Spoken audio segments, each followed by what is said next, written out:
SDM ज्योति मौर्य का मामला अभी सुर्खियों में है। इसी बीच प्रयागराज जनपद से ज्योति मौर्य जैसा दूसरा मामला भी सामने आ गया है। प्रयागराज में एक पति मेहनत मजदूरी करने के अलावा अपनी जमीन बेचकर पत्नी को पढ़ाता था। सिपाही बनने के बाद पत्नी ने पति का साथ छोड़ दिया। अब अपनी पत्नी को पाने के लिए पति दर दर भटक रहा है। पति का कहना है कि सिपाही बनने के बाद उसकी पत्नी उसे दुत्कार कर भगा दे रही है। मामले को लेकर बिरादरी से कई बार पंचायत भी कराई गई, लेकिन बात नहीं बन सकी। अब ये मामला भी जोर पकड़ने लगा है। दरअसल ये पूरा मामला प्रयागराज जनपद के मेजर तहसील अंतर्गत जरार गांव का है। गांव में रविंद्र कुमार नामक एक व्यक्ति रहता है। रविंद्र की शादी साल 2016 में मांडा के गांव में सुषमा नामक युवती से की गई थी। बताया जा रहा है कि शादी के समय सुषमा ने 11वीं की परीक्षा पास की थी। शादी के बाद सुषमा विदा होकर ससुराल आई।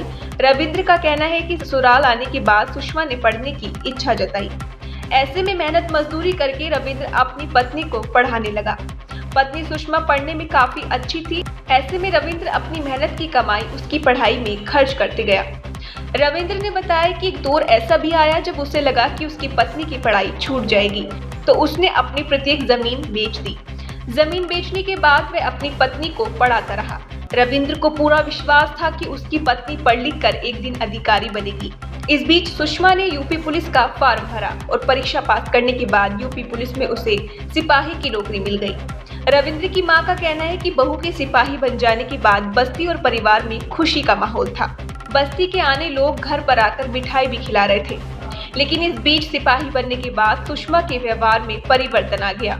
यूपी पुलिस में नौकरी लगने के बाद सुषमा अपने पति से दूरी बनाने लगी। सास भी फोन करती थी तो वह उनकी फोन का जवाब नहीं देती थी। नौकरी लगने के बाद वह मायके के लोगों से मतलब रखने लगी। इस मामले को लेकर बिरादरी के लोगों की एक पंचायत बुलाई गई। पंचायत के बाद भी दोनों पक्षों में कोई हल नहीं निकल सका। पति रविंद्र का कहना है कि जब उसकी पत्नी सिपाही बनी तो उसी के बाद उसके व्यवहार में परिवर्तन आने लगा।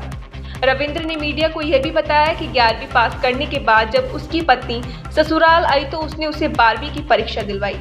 परीक्षा पास करने के बाद उनका ग्रेजुएशन में दाखिला करवाया तथा मेहनत मजदूरी कर समय समय पर कॉलेज की फीस भी जमा कराता रहा। इतना ही नहीं, रविंद्र ने अपनी पत्नी को पढ़ाने के लिए बहुत कुछ किया, लेकिन नौकरी मिलने के बाद उनकी पत्नी का व्यवहार बदल गया। अब जब वह अपनी पत्नी से मिलने जाता है तो पत्नी उसे डांट कर भगा देती है। बाकी की खबरों के लिए देखते रहे हिंदुस्तान न्यूज़ नेटवर्क।